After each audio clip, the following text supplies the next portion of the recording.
To bylo tenkrát, když pejsek a kočička ještě spolu hospodařili. Měli u lesa svůj malý domeček, tam spolu bydleli a chtěli všechno dělat tak, jak to dělají velcí lidé. Ale oni to vždycky tak neuměli, protože mají malé a nešikovné tlapičky a na těch tlapičkách nemají prsty, jako má člověk, jenom takové malé polštářky a na nich drápky. No, a tak nemohli dělat všechno tak, jak to dělají lidé. A do školy nechodili, protože škola není pro zvířátka. Že ne? No tak. Co myslíte? Kde pak, ta je jenom pro děti. A tak to u nich v tom jejich bytě vypadalo všelijak. Něco dělali dobře, něco zase ne. A tak tam mívali někdy také trochu nepořádek. Nepořádek. A tak jednoho dne viděli, že mají ve svém domečku tuze špinavou podlahu. Poslouchej, pejsku, povídá kočička, máme tu nějak špinavou podlahu. Taky se mně zdá, že už je nějak moc špinavá, povídá pejsek. Jenom se koukni, jak mám od té špinavé podlahy umazané tlapky. Tuze špinavé je máš, povídala kočička. Fuj, to je hamba. Musíme tu podlahu umýt. To přece lidé nemají takovou špinavou podlahu, ti ji někdy myjí. Dobrá, řekl na to pejsek, ale jak to uděláme? To je přece lehké, řekla kočička. Ty jdi pro vodu a já obstarám to ostatní. Pejsek šel s hrncem pro vodu a kočička vytáhla ze svého kufříku kus mýdla a položila to mýdlo na stůl. Pak si šla pro něco do komory. Měla tam asi schovaný kousek uzené myši. To ona moc ráda. Zatím přišel pejsek s vodou a vidí něco ležet na stole. Rozbalí to a bylo to nějaké růžové. Aha, to bude něco dobrého, povídá si pejsek. A jak měl na to chuť, tak si celý ten kus strčil do huby a začal to kousat. Ale chutnalo to nějak nedobře. Zatím přišla kočička a slyší, že pejsek nějak divně prská. Podívá se na něj a vidí, že pejsek má plnou hubu pěny a z očí mu tekou slzy. I pro pána, křičela kočička, co se to s tebou, pejsku, děje? Vždyť ty jsi nějaký nemocný, vždyť ti kape z huby pěna, co to s tebou je? Ale, povídá pejsek, našel jsem tu něco na stole, myslel jsem, že je to nějaký sýr nebo nějaké cukroví, tak jsem to sněd. Ale ono to strašně štípe a dělá se mě z toho v hubě pěna. Ty jsi ale hloupý, zlobila se kočička. Vždyť to bylo mýdlo. A mýdlo je přece k mytí a ne k jídlu. Aha, řekl pejsek, proto to tak štípalo. Toto štípe, toto štípe. Napij se hodně vody, poradila mu kočička, potom to přestane štípat. Pejsek se napil, až všechnu vodu vypil. I štípat to přestalo, ale pěny bylo moc. Tak si šel utřít čumák o trávu a pak musel jít znova pro vodu, protože všechnu vypil a už žádnou neměli. Kočička měla 1 korunu a šla koupit nové mýdlo. Tohle už nesním, řekl pejsek, když kočička přinesla to nové mýdlo. Ale jak pak to uděláme, když tu nemáme žádný kartáč? Na to jsem už myslela, povídá kočička. Však ty máš na sobě takové hrubé a ježaté chlupy, jako jsou na kartáči? A tak můžeme tu podlahu vydrhnout tebou. Dobrá, řekl pejsek.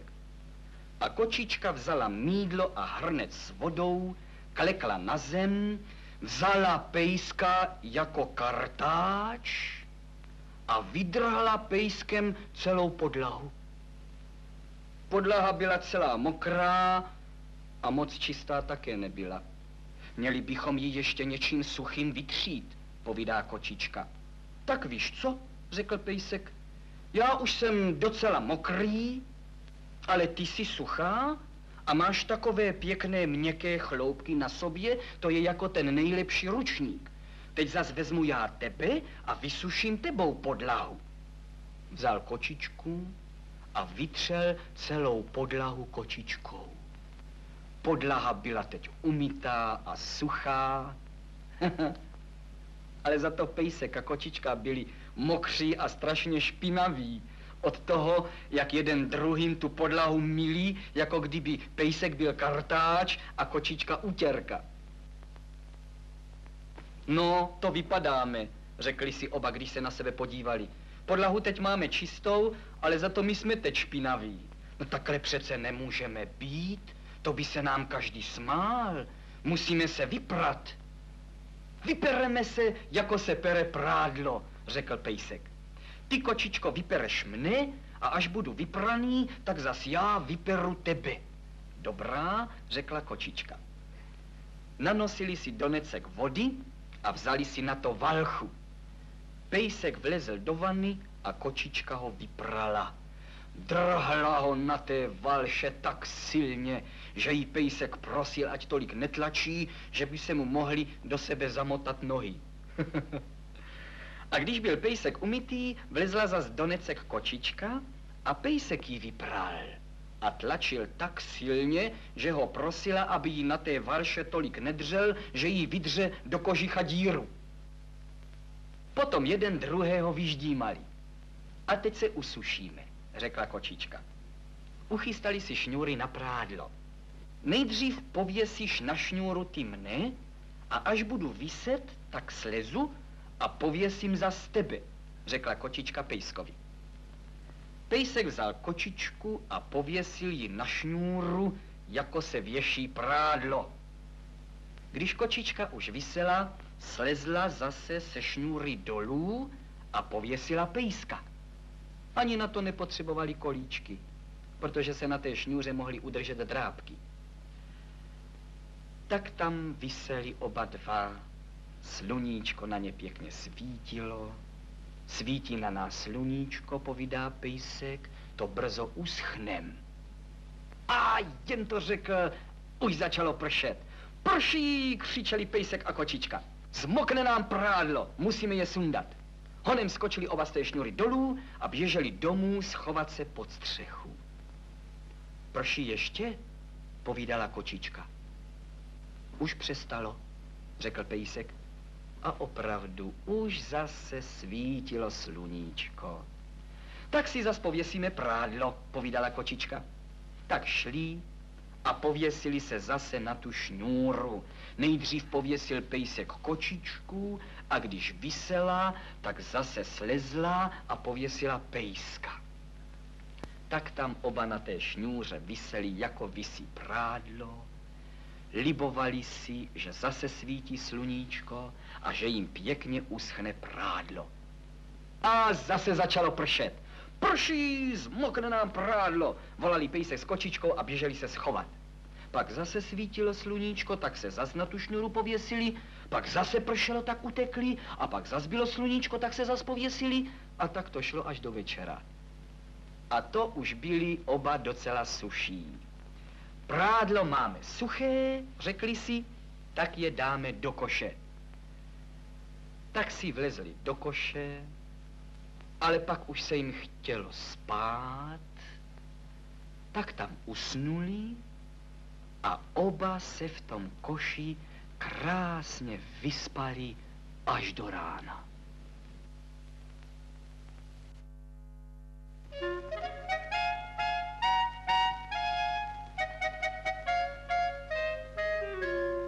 Když ještě pejsek a kočička měli svůj domeček a hospodařili v něm, řekli si jednou v neděli, že půjdou spolu na výlet. Sluníčko pěkně svítilo. Půjdeme třeba do lesa, povídá pejsek. Kam pak jinam bychom šli, když je tak hezky, ne? I třeba do lesa, řekla kočička. Jenom škoda, že nemám žádný slunečník, když sluníčko tak krásně svítí. Dělala bych s ním v lese parádu. To víš, paraple a v lese. To jistě ještě nikdo nikde neviděl kočičku s parapletem. Ale však ono ti to neuškodí, když tě sluníčko trochu opálí, povídal pejsek. Jsi bez tak po té dlouhé zimě nějak bledá. A teď už se dlouho neolizuj a pojď. No vždyť se přece musím, drobátko, upravit, když jdu v neděli ven, řekla na to kočička. Člověk musí přece na sebe trochu hledět. Podívej se jen na sebe, jak to vypadáš. Máš jedno ucho nahoru a druhé na křivo. Uši se mají nosit stejně. Tak pejsek si teda narovnal uši a šli spolu pěkně s kočičkou na ten výlet do toho lesa. Cestou si vykládali, co budou v lese dělat. Že si tam budou hrát na schovávanou, na Jeníčka a na Mařenku a chvíli taky na Honěnou. A pak, že si lehnou na záda do trávy a budou se dívat nahoru, na modré nebe. Co tak šli, koukal na ně skřový zajíc. Začal se posmívat. Ten pejsek má jedno ucho nahoru a druhé na křivo. Takhle. A udělal to po pejskovi. A byla to pravda. Pejsek si nedal na uši pozor a měl každý jinak. Koukej, on se ti posmívá, řekla kočička. Vrr, hav, hav, vrr. Rozlobil se pejsek na zajíce a rozběhl se za ním do křoví, ale zajíc utekl a byl už dávno pryč. Ono v tom křoví bylo moc trní, řekl pejsek, ale kdybych byl chtěl, byl bych ho dohonil. Škoda šatů do takového trní, řekla kočička a prohlížela pejska se všech stran. Juj, máš roztrhané kalhoty. Kouká ti z nich košile. Gatě jsou vzadu roztržené až hamba. To bude od toho, jak jsem vlítnul za tím zajícem do trní, bědoval pejsek. To je ostuda. Takhle roztrhané gatě zrovna na neděli. Kdybychom to alespoň mohli spravit. Nemáš sebou niť? To nemám, povídala kočička. Ale snad něco cestou najdeme. Nějaký kousek provázku nebo něco takového. Hele, rozhlížel se pejsek.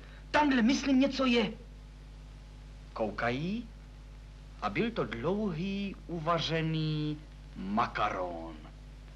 Ležel tam rovně natažený a myslel si, že ho nikdo nevidí. Vždyť je to rovné, šťouchla do makaronu kočička. To je tuška. Makaron se lekl a zamotal se do kolečka. No ne, ne, křičel pejsek, to není žádná tuška. Vidíš, je to provázek, vezmi ho a zašij mě ty gatě. Koukej, tady u ocásku. Ale opatrně, to ti povídám. Kočička vzala makaron a zašila pejskovi makaronem gatě. Tak, teď už se mě nikdo nebude smát, líboval si pejsek a šli zase dál a povídali si. A jak tak pejsek s kočičkou šli dál na ten výlet do toho lesa, makaron se ze svého leknutí vzpamatoval. Já přece nejsem žádný provázek, já jsem makaron, pomyslel si a začal se potichu z těch gaťat pomalu soukat ven. Šlo to těžko, protože kočička prošila makaronem díru křížem krážem, ale konečně se mu to přece podařilo a vyvlíkl se po lehonku až do půl ven. Tak prosím, že jsem makaron, řekl A to teprv bude vidět, až vylezu celý ven. Šla kolem slepice a vidí, že pejskovi vylézá z gatí makaron. Heleme se, povídá si, makaronek, makaron. Počkejte trochu, řekla slepice pejskovi. Tadyhle dole, docela dole u ocásku, trošičku vedle, máte něco, víte, něco dobrého. A vyzobla a vytáhla makaron a spolkla ho. Tadyhle byl makaron a ten vám, myslím, vyžral do kalhot díru. Však jsem ho za to potrestala. Snědla jsem ho. Kočička se dívá a vidí, že pejsek má gatě zase celé rozpárané. Vždyť to byl provázek na zašití kalhot, řekla slepici, a vy jste nám ho kmotra snědla. Čím pak teďka zašijeme pejskovi kalhoty? Ba ne, povídá slepice. Na mou duši byl to makaron a žádný provázek. To byste koukali, jak se kroutil. Makarony to já znám. A zrovna jsem měla na makaron chuť. A jestli chcete ty kalhoty zašít, však taková díra v gatích dělá opravdu ostudu, zvláště dneska v neděli. Já sice žádnou jehlu aniť nemám, ale když půjdete ještě o kousek dál, tak tam bydlí švadlena a ta vám to snad zašije. A tak teda pejsek s kočičkou šli k švadleně a ta pejskovi tu díru zašila. Dala jim ještě každému hrneček mléka a kus mazance a pejsek s kočičkou šli spokojeně domů.